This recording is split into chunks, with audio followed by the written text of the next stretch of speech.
And I think it's really, really important if we've come into adulthood with some sense of traumatic organization in the nervous system for whatever reason. Something happened to me earlier in my life that shouldn't have happened, or something that needed to happen that wasn't available. Empathy, holding, mirroring, feeling felt and understood. And this is what creates those wounds around love that we speak about. And so it does really, it really helps to be able, you don't have to be fully healed from trauma to do deep imaginal soul work. Absolutely not.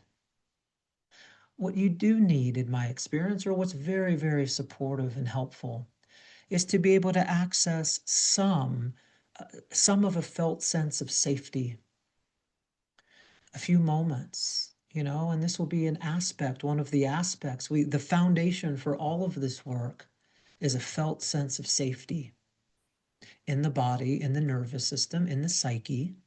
So we're not continually being overwhelmed by material arising out of the body or the unconscious, the shadow, the limbic circuitry. We don't have to feel perfectly safe. We don't have to feel safe all of the time. But we do have to be able to, in my experience, it's very helpful and supportive to be able to access some safety.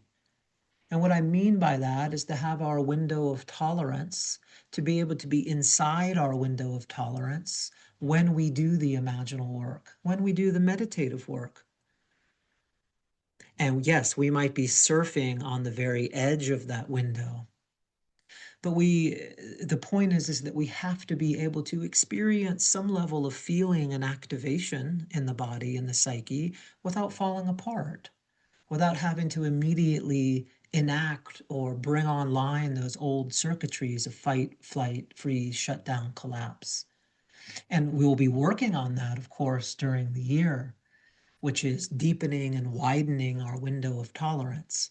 So I think to answer, it's a really important question. And I have to say that I've worked with a lot of people over the years who have come to see me with unresolved traumatic organization of one kind or another, old attachment wounding, but it can be from any number of originating factors. And there is access to that realm. We all have, as human beings, access to that realm. But the invitation would be to go very slowly and at your own pace. And in all of the practices we do, there's always an invitation. If this ever starts to feel like too much, too fast, this isn't right for me, immediately stop. Open your eyes. Look around the room, feel your fingers touching one another, feel your feet on the earth, feel your hands in your lap, name what it is that you see, name the sounds that you're able to hear. Bring your attention out of the interior of your experience and into the senses, into the here and now. So there is just based on my own training and experience as a therapist, these teachings will be presented in a way that's trauma informed. But at the same time, just to be really honest, I certainly can't guarantee that for any of us, including myself, that doing these practices is not going to bring up material that's quite difficult, quite challenging. And the invitation at that point is, do I have the resources, either within myself or within this relational field? Are the resources present? Do I have resources available to me now that I likely did not have when that trauma was embedded? I mean, that's the definition of trauma, right? Is overwhelming experience that we don't have the resources to process, to digest, to assimilate, to metabolize. And what happens to that material when it's overwhelming is it gets stored, it gets held in bodily subcortical circuitries, it gets held in the nervous system, it gets held in more psychological language, what Jung would refer to as the shadow, right? Whatever particular language we're using in the moment. And we will go back and forth. We'll talk about Jung and psychotherapy traditions, the meditative traditions. We'll talk about relational neuroscience when it's appropriate, not a lot. and I'll spare you.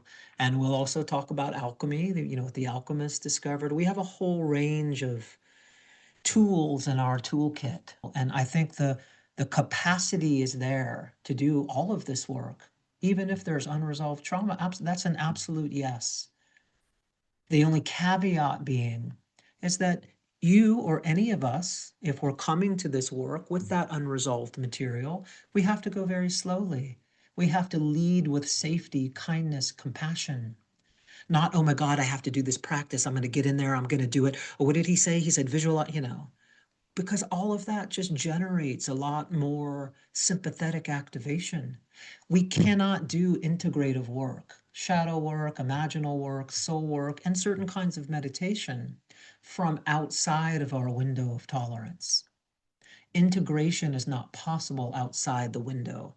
And for those of you who don't know this phrase, please pardon me for using it. You can look it up and we'll talk a lot more about it if you do join the group. There has to be a requisite relative amount of safety, not perfect safety. We have to be able to stay within our window of tolerance while we're doing work that can be activating.